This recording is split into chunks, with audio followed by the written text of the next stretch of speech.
Hi, my name is Chris Melnick, and I'm a realtor in Halifax, Nova Scotia. Today, I'm going to talk about getting a deal on a home in Halifax. And this one is often hiding in plain sight, but people just aren't seeing it. Over the last 3 months, the median price of a semi-detached home without a garage in Lower Sackville or Dartmouth was $385,000, with the absolute cheapest one selling for just over $300,000.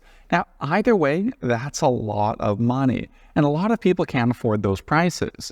According to the latest census and based on estimates from my mortgage broker, the average lone parent in Halifax, Nova Scotia, can't afford those prices, and the average household in Halifax and Nova Scotia can't afford those prices either. There are tons of people who would like to live in a semi-detached home, but just can't afford it. But what if you knew someone just like you who wanted a semi and who you trusted absolutely, like family or a best friend?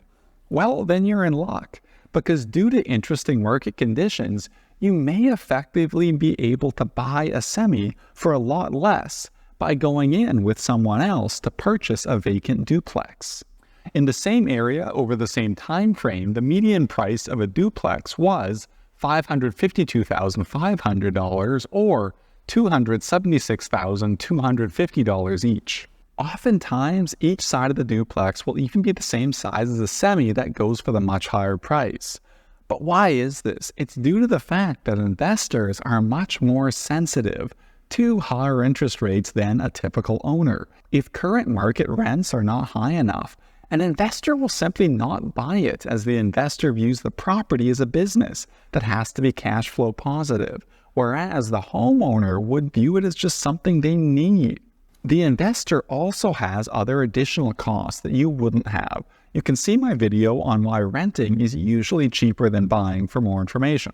But by using this to your advantage, you could effectively save yourself almost $110,000. But more importantly, actually be able to buy a home when you otherwise wouldn't have been able to. Here's some things to remember though. First, talk to a lawyer about the implications of buying a property with someone else.